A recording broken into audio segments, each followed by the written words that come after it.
우리 고린도전서 15장 말씀을 보겠습니다.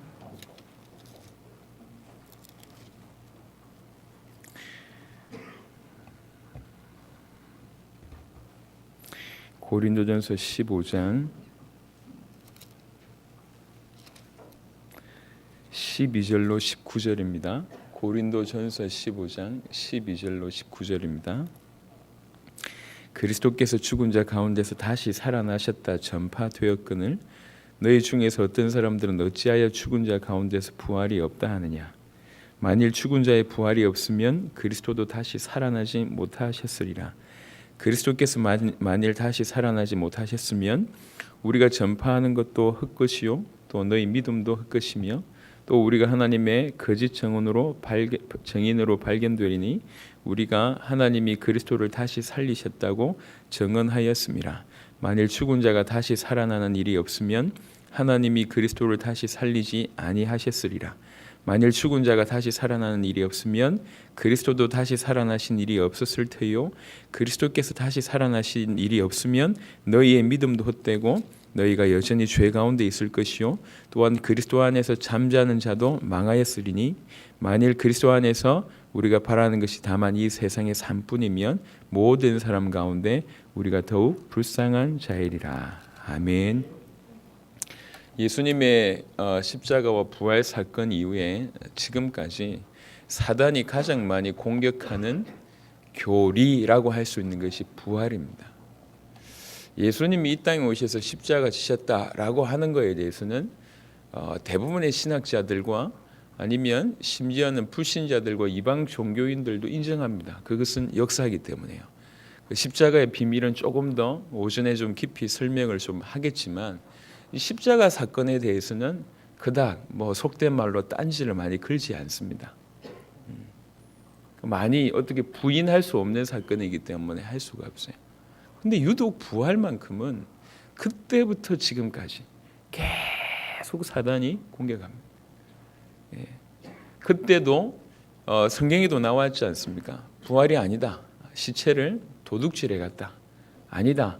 아니면 그때 죽었던 게 아니라 잠시 기절했었던 것이다. 여러 가지 비난을 만들어냅니다. 그때부터 지금까지. 오늘 읽었던 고린도전서 15장에도 바울이 그 배경을 가지고 얘기합니다. 왜 부활을 못 믿을 것이라고 생각하냐? 왜 부활이 없다고 주장하냐? 라고 설명하면서 쭉 풀어냅니다. 왜 그러냐면 부활이 무너지면 모든 것이 무너지기 때문에 그렇습니다. 부활이 무너진다고 하면 생각해 보세요. 부활이라는 것은 죽었다가 살아났다는 뜻입니다. 그 말은 무슨 말이냐면 그 죽어났다가 살아나신 분이 하나님이시라는 증거입니다. 그 말은 그분이 그리스도라는 증거입니다. 그 말은 지금까지 예수님께서 했던 모든 사역이 참되다라고 하시는 것의 증거입니다. 부활이라는 것은 그래서 초대교회는 교회는 언제부터 시작됐냐면 부활을 믿는 그 믿음부터 시작됐습니다. 교회가 부활의 비밀로 시작이 됐습니다.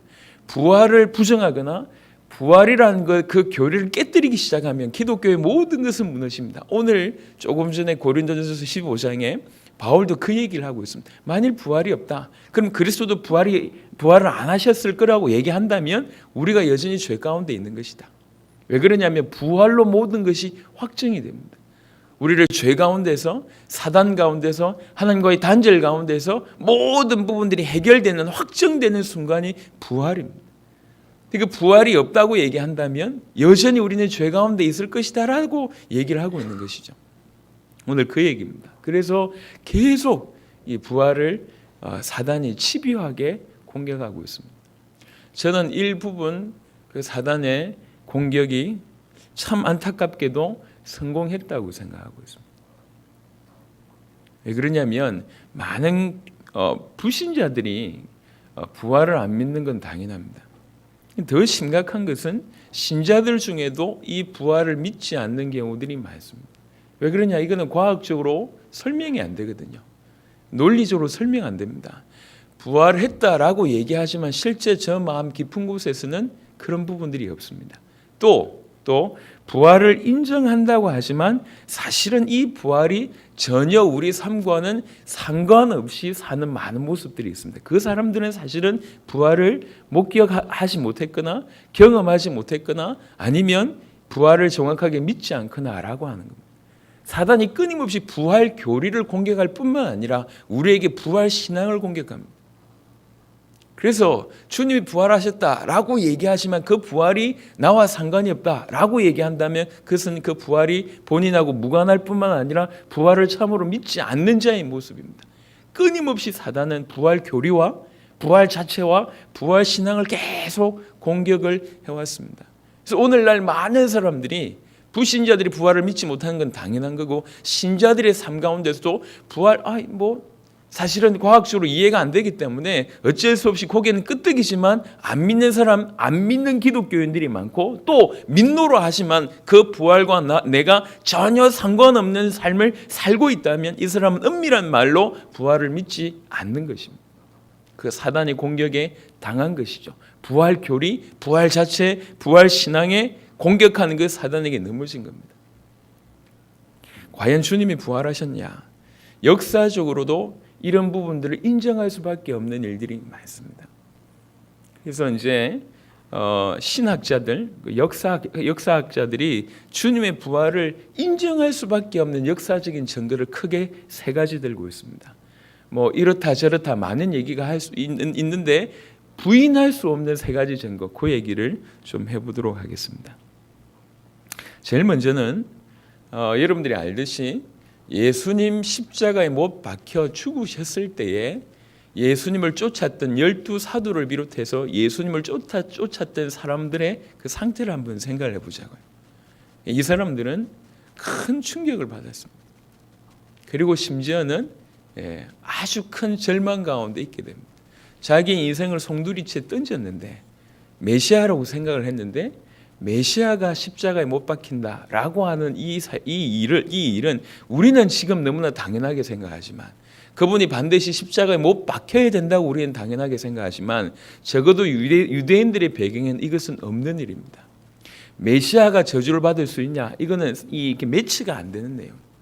예수님이 메시아가 여기 십자가에 못 박혀 저주받아서 죽는다는 것은 상상을 할 수가 없는 일입니다. 메시아는 어떤 모습이어야 되냐면 계속 오병이어를 베푸시고 계속 말로 모든 부분들을 정리하시고 이런 일들이 돼야 되는데 예수님이 메시아가 못 박혔다. 이건 있을 수 없는 일이에요. 그래서 완전히 절망 가운데 빠져 있습니다. 예수님 십자가에 못 박힐 때 전부 다 도망치잖아요.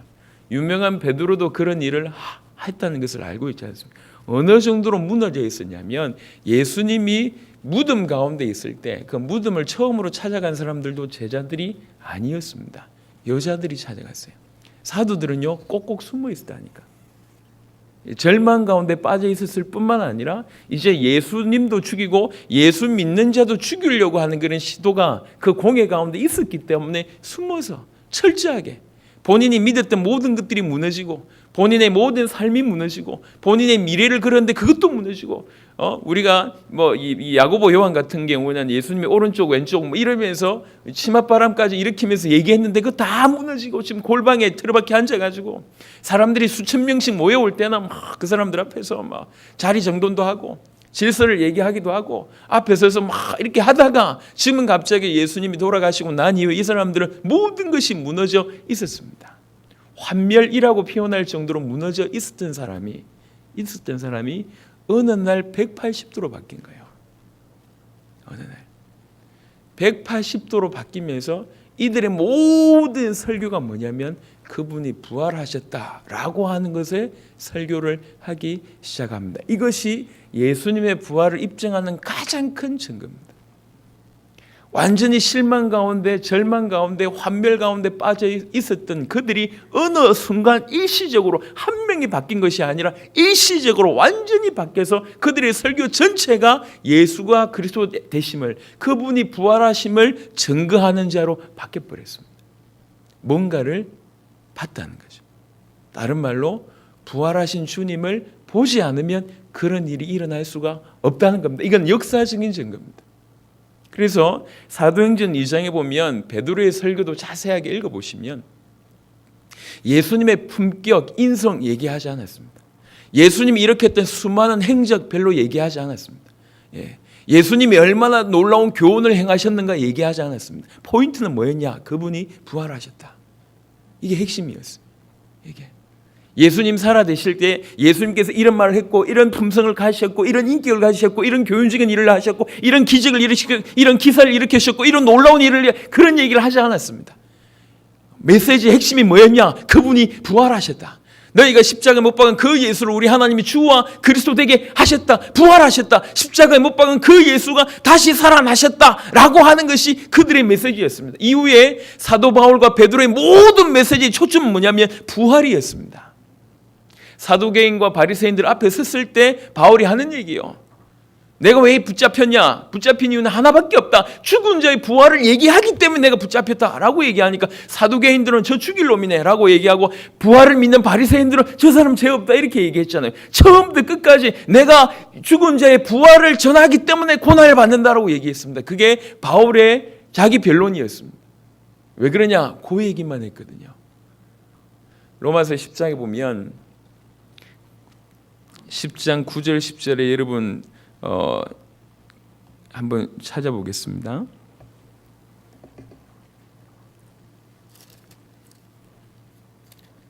로마서 10장 9절 10절에 보면 네가 만일 네 입으로 예수를 주로 시인하며 또 하나님께서 그를 죽은 자 가운데서 살리신 것을 네 마음에 믿으면 구원을 받으리라 하고 하는 구절이 있습니다. 그를 죽은 자 가운데 살리신 것을 네 마음에 믿음, 이게 뭘 뜻하는 겁니까? 주님의 부활, 주님께서 부활하셨다라고 하는 그 한마디 안에 모든 게 들어가 있는 거예요. 그분이 그리스도란 말이, 그분이 하나님이란 말이, 그리고 그분이 성경대로 모든 예언을 이루셨다라고 하는 그 말이 죽은 자 가운데서 살아났다라고 하는 이 표현 안에 모든 것이 다 담겨 있습니다. 그걸 믿냐는 거예요. 왜 그러냐? 이걸 안 믿기 때문에. 정말 그가 살아나셨다고 믿냐? 다른 말로 그가 그리스도라고 하는 것을 믿냐라고 얘기하는 겁니다. 가장 가까이 있었던 첫건이었던 사도들이 이 순간에 완전히 바뀌게 됩니다. 그리고 그들이 전했던 모든 메시지가 그분이 부활하셨다는 거죠. 생각을 해보세요. 절망 가운데 있을 때 예수님이 부활하신 몸을 가지고 몸으로 이렇게 그들에게 나타나셨습니다. 여러분, 우리 입장, 여러분, 저와 여러분들이 그 입장이라고 한번 생각을 해보자고요. 우리 앞에 부활하신 주님이 나타나셨어요. 어떤 깨달음이 있겠습니까? 아, 이분 정말로 하나님이셨구나. 정말로 처음부터 끝까지 모든 것을 알고 계셨던 분이시구나. 본인이 살아있을 때 부활하신다고 얘기하셨던 것처럼 진짜로 부활하셨구나. 아, 이분이 그리스도구나. 이분은 고난과 죽음에서 승리하신 분이구나. 그렇다면 우리도 고난과 죽음에서 승리할 수 있겠구나. 이런 모든 것들이 순차적으로 지금까지 했던 모든 메시지가 참이었구나. 사실이었구나. 평강을 너에게 평강을 주노라 라고 얘기했을 때 이게 인사말이 아니에요. 그냥 평강이 왔어요. 왜 그러냐? 죄와 죽음과 고난을 이기신 그 승리자가 지금 우리에게 찾아오셨거든요. 고난과 죽음에서 승리하신 그분의 승리가 이제 남의 것이 아니라 우리의 것이 돼버렸어요. 우리도 그분의 특권에 동참하는 자가 돼버렸다. 이제 우리는 죽어도 삽니다. 왜 그렇습니까? 그분과 함께 있기 때문에. 이런 모든 깨달음이 이 부활하신 주님을 맞닥뜨릴 때, 그분을 진실로 만나게 됐을 때 그냥 놀랍다, 신기하다, 즐겁다 이런 게 아니라 그동안 했던 모든 것들이 확 깨달아지는 거예요. 한마디로 그 부활하신 주님을 목격하는 그 순간 과거에 있었던 모든 주님이 하셨던 말이 이해되기 시작했고, 이분이 정말 하나님이라는 사실이 이해되기 시작했고, 이분이 그리스도라는 사실이 이해되기 시작했고, 이분이 죄 가운데 사단 가운데 하나님과 단절된 가운데 우리를 이끌어 주실 분이라는 것이 이해되기 시작했고, 죽음과 고난을 이기신 이 주님이 우리에게도 고난과 죽음을 이기게 하실 분이고, 우리도 이분처럼 부활하실 것들이 그냥 다 이해가 되기 시작한 거예요. 하나씩 탁탁탁탁. 내가 너에게 평안을 주노라라고 말씀하셨던 그 말씀도 단순히 인사말이 아니라 사실이 되기 시작을 한 거죠. 이제는 그분이 우리를 찾아오셨기 때문에, 그분이 우리 때문에 죽었다가 부활하셨기 때문에, 우리 때문에 죽었다가 부활하셨던 그것들이 우리에게 주어졌기 때문에 이제는 죽어도 괜찮다라고 하는 것까지 간 겁니다. 부활하신 주님을 만나는 순간, 그때부터 이들의 삶은 완전히 바뀌어서 이들의 메시지는 하나였고, 또 예수님이 부활하셨다고 하는 결정적인 증거 중에 또 하나는 뭐냐면 그 사도들이 대부분 순교했다는 겁니다. 순교. 가룟 유다를 빼고 전체가 순교했습니다. 사실 요한계시록의 저자 요한도 끓는 기름 가운데 이게 갔잖아요. 그런데 살아나서 하나님께서 요한계시록을 저수를 하게 했는데 그 또한 순교라고 해도 과언이 아닙니다. 어떤 이론 때문에 죽을 수 있는 사람 없습니다. 혹시 한두 명 죽을 수 있을지 모르겠지만 사도들이 전체 다 자기 목숨을 그분이 부활하셨다고 하는 것에 목숨을 걸었다는 그 증거 자체가 이들이 진실로 뭔가를 봤다는 증거입니다. 이건 역사적인 증거예요. 역사적인 증거. 사도행전 17장을 한번 보겠습니다.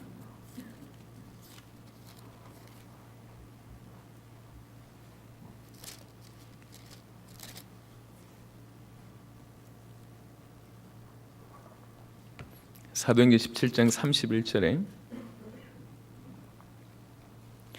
이는 정하신 사람으로 하여금 천하를 공의로 심판할 날을 작정하시고 이에 그를 죽은 자 가운데서 다시 살리신 것으로 모든 사람에게 믿을 만한 증거를 주셨음이니라 하니라.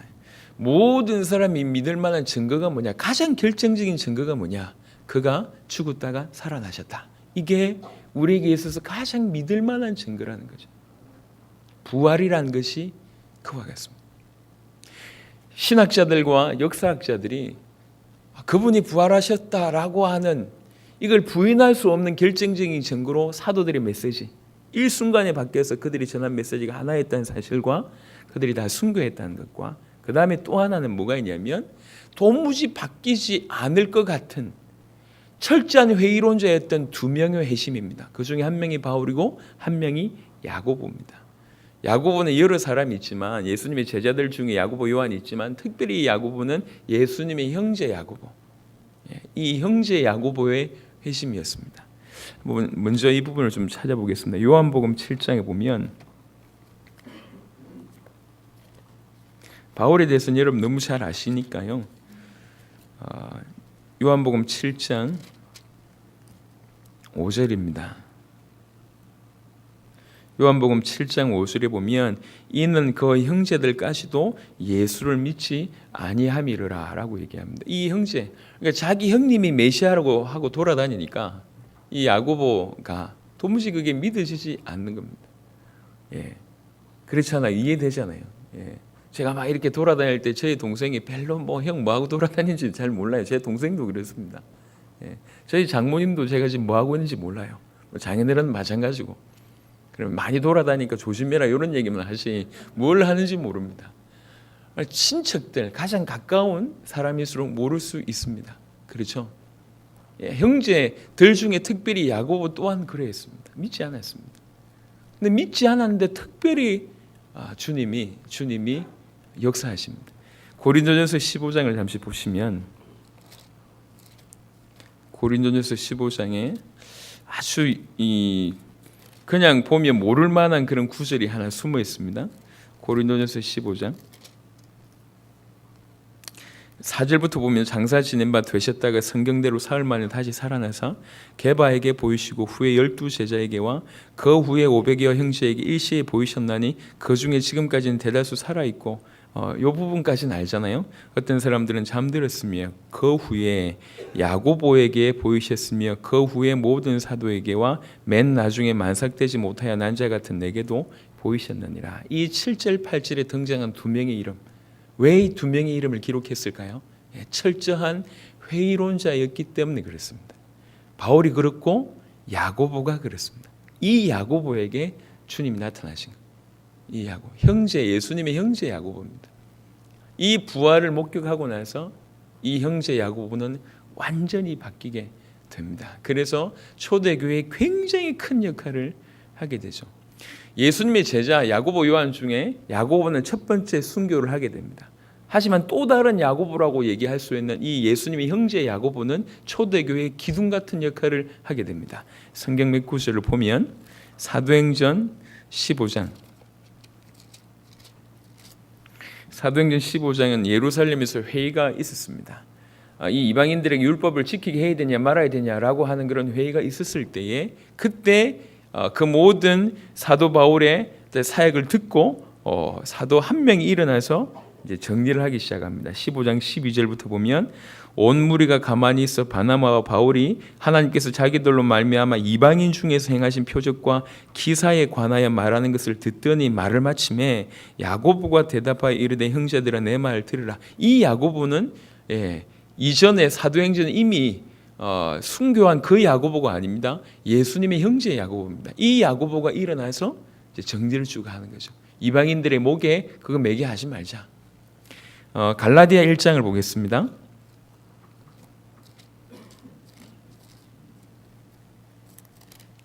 갈라디아 1장 19절입니다. 갈라디아 1장 19절에 주의 형제 야고보 외에 다른 사도들을 보지 못하였느니라. 주의 형제 야고보라는 표현을 이렇게 썼고요. 2장 9절에 보면 이 야고보가 어느 정도냐면 2장 9절에 또 기둥같이 여기는 야고보와 게바와 요한도 내게 주신 은혜를 알므로 순서가 굉장히 중요하죠. 게바 베드로보다 야고보가 앞에 있을 정도로 영향을 끼쳤습니다. 신학자들과 역사학자들이 부인을 할 수 없는 부활의 증거 중에 최고로 삼는 게 뭐냐면 도무지 있을 수 없는 철저한 회의론자였던 예수님의 형제 야고보와 또 바울의 회심 사건을 듭니다. 이거는 그들이 뭔가를 보지 않았으면 이룰 수 없다라고 하는 결론이죠. 사도들이 어느 일순간 완전히 바뀌어서 그들의 메시지가 그가 부활하셨다라고 하는 것으로 전했다는 것과 그 다음에 그들이 다 순교했다는 것과 철저히 회의론자였던 이들이 변화됐다는 것을 증거로 삼아서 그분께서 부활하셨다라고 증거를 하고 있습니다. 거두절미하고 부활이라는 것이 우리에게 최고의 믿을 만한 증거라는 겁니다. 만약 부활이 없다면 예수님의 십자가로 모든 것이 끝이었다면 오늘 읽었던 고린도전서 15장 같은 우리의 믿음도 헛것이고 우리는 여전히 죄 가운데 있고 더 억울한 사람들은 그렇게 믿고 먼저 죽은 그 사람들은 더 억울하다라고 얘기하고 있습니다. 그런데 실제로 우리 주님은 부활하셨다는 겁니다. 부활하셨습니다. 이 역사적인 증거입니다. 역사적인 증거뿐만 아니라 지금 저와 여러분들에게 요구하는 것은 뭐냐면 역사적인 증거는 증거고 우리에게 이 부활 신앙을 요구하신다는 거죠. 오늘 예수님의 부활을 처음으로 목격했던 자에게 일어났던 그 일이 우리에게 일어나야 됩니다. 우리가 눈으로 그분을 볼 수는 없지만 우리는 이 성경을 하나님의 말씀 통해서 그분이 부활하셨다는 것을 알고 있습니다. 그럼 사도들이 십자가 지실 때 도망갔던 그 사도들, 절망 가운데 빠져 있었던 그 사도들, 답이 없고 이제 미래가 없고 뭐 해야 될지 모르겠고 더 그런 것은 죄와 사망과 모든 것에서 헤어나올 수 없는 여전히 죄 가운데 있는 그들이 부활을 목격함으로 말미암아 완전히 바뀌는 이런 일이 벌어졌습니다. 부활하신 주님을 목격하면서 모든 것이 이해되기 시작하고 깨달아지는 일이 벌어졌습니다. 이분이 정말로 그리스도구나. 정말로 하나님이시구나. 정말로 처음부터 끝까지 알고 계셨구나. 이분의 스스로 고난을 받으신 거구나. 우리의 죄의 문제를 대속하기 위해서 고난을 받으시고 하나님이란 증거로 부활하신 것이 맞구나. 모든 것들이 이해되기 시작한 겁니다. 그분을 보니까 우리도 고난당할 뿐만 아니라 우리도 죽음 가운데 승리할 수 있겠구나. 그분이 우리에게 찾아오셨다는 것은 나도 고난과 죽음 가운데서도 승리할 수 있는 이제 죽어도 괜찮구나라고 하는 괜찮다고 하는 답들이 얻어지는 겁니다. 영원한 미래가 보이고 진실한 평강이 그때부터 주어지는 거예요. 왜 그러냐? 죄와 저주와 죽음과 사단을 이기신 그 승리자께서 우리와 함께 계시기 때문에 참된 평안함이 임하는 겁니다. 그 상태로 살았던 겁니다. 주님의 부활이 그렇습니다. 그래서 지금까지 사단이 부활이라는 것에 대해서, 부활 교리라고 하는 것에 대해서, 부활 신앙이라고 하는 것에 대해서 주님의 부활 때부터 지금까지, 사실은 주님의 부활하기 전에도 이미 왜 이 돌무덤에 묻고 군사들이 보호를 했습니까? 지켰습니까? 생전에 그가 부활한다는 얘기를 그들도 들었어요. 생전에 그 사람이 그렇게 얘기했다. 진짜 부활하면 어떻게 하냐. 그래가지고 막은 거예요, 군사들이. 공공연한 일이었어요. 부활하신다고 하는 메시지를 던진 것들이. 그런 중에 실제로 부활하신 사건입니다. 얼마나 지금도 이 사단이 치밀하게 예수님의 십자가뿐만 아니라 부활의 비밀을 감추는지를 모릅니다. 못 믿게 하는지, 부활에 대해서 이게 얼마나 놀라운 말씀인지 못 깨닫게 만들고, 부활 교리를 알지 못하게 만들고, 부활 신앙을 믿지 못하게 만들어서 제자들이 부활하신 주님을 만난 그와 같은 일들이 없도록, 신자들의 삶 속에서 그런 일이 없도록 모든 것을 허용한다니까요. 십자가 지신 것까지 허용합니다. 그거 믿으라. 그건 사실이니까 방해하지 않습니다. 근데 끊임없이 지금도 심지어는 교회 안에 들어와서 신학자들을 통해서도 계속 얘기합니다. 이 사단이 주의 부활을 자꾸 흐립니다. 깨닫지 못하게 만들고 알지 못하게 만듭니다. 그 부활하신 주님을 실제로 만나지 못하게 만듭니다. 교회 안에서도 지금 현재는 사단이 승리하고 있는 모습을 보고 있습니다. 이런 때 저와 여러분들이 주님의 부활 그 사건을 기념하면서 오늘 이 새벽에 예배드리러 이 자리에 왔습니다.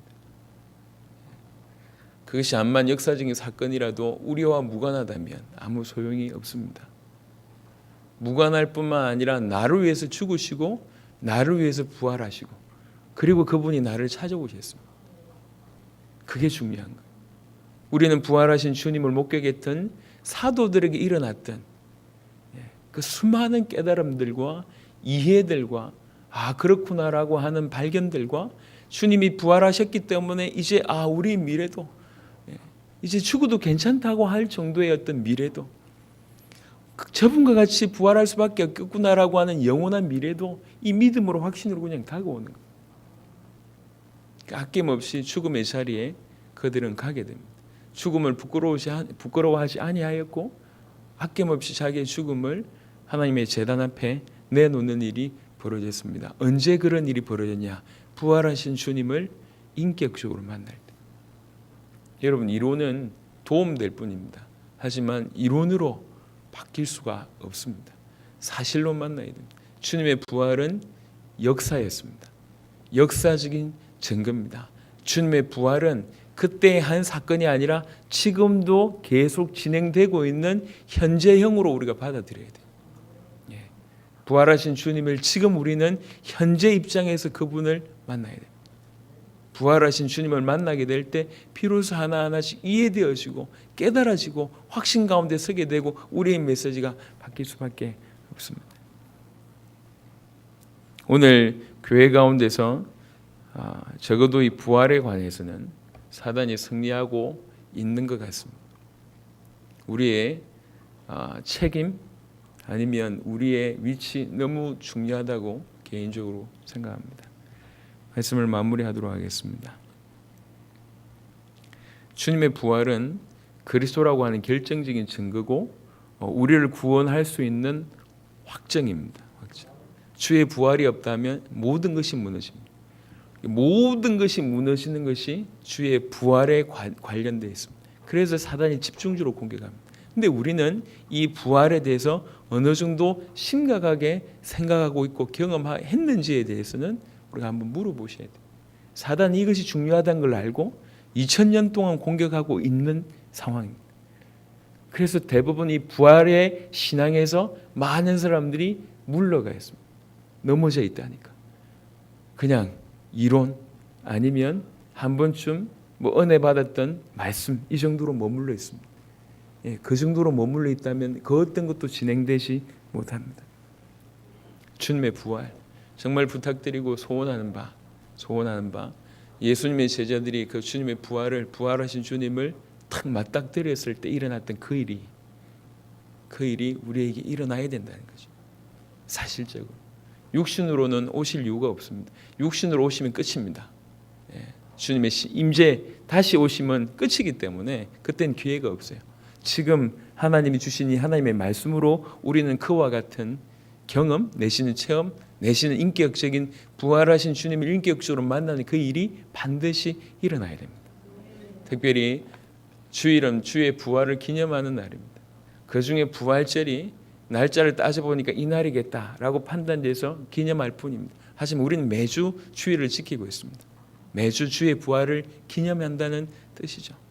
그래서 오늘 오전 예배 때 십자가와 부활을 다시 한번 다루면서 내릴 결론인데요. 십자가와 부활은 역사의 한 사건이었습니다. 하지만 적어도 우리에게는 역사의 한 사건일 뿐만 아니라 매일 진행되는 사건이어야 됩니다. 매일 우리에게 일어나는 사건이어야 합니다. 오늘도 부활하신 주님을 만나고 부활하신 주님으로 말미암아 모든 것이 새로우시고 든든한 복음의 깊이 속에 들어가는 여러분 되시기를 그리스도 예수 이름으로 축원합니다.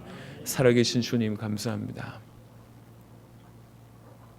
제자들이 부활하신 주님을 만나며 그동안 들었던 모든 메시지와 말씀들이 이해가 되어지고 주님에 대한 올바른 이해, 정말 이분이 그리스도구나라고 하는 깨달음이 있고 그 부활이 남의 얘기가 아니라 자기의 미래로 보여졌고 그래서 죽어도 괜찮다라고 할 정도까지 깨달아졌고 진정한 평안함이 임했던 것을 우리가 성경을 통해서 확인했습니다. 그뿐만 아니라 그들의 이후의 메시지는 오직 주님의 부활하신 그리스도이심을 증거하게 됐고 그 주의 부활을 증거하다가 십자가 부활을 증거하다가 아낌없이 자기의 목숨을 바쳤고 영원한 천국을 소유하게 된 그런 것들을 우리에게 보여주고 있습니다. 주여 원합니다. 이 부활이 너무나 중요하기 때문에 사단이 이토록 공격하고 있음을 보게 됩니다. 정말로 주님을 원합니다. 그 부활하신 주님을 사도들이 만났던 것처럼 우리에게도 그런 은혜를 베풀어 주시옵소서. 부활하신 주님을 늘 만나고 그 부활하신 지금도 살아계신 주님을 만나고 동행하는 일들이 우리 가운데 일어나게 하옵시며 이 주님의 부활이 우리에게 있어서 최고의 비밀이 되게 하시고 감사가 되게 하시고 십자가 지시고 부활하신 하나님께 최고의 영광을 돌리는 그런 자들이 될 수 있도록 우리를 축복하여 주옵소서. 감사를 드렸고 우리 주 예수 그리스도의 이름으로 기도드렸습니다. 아멘.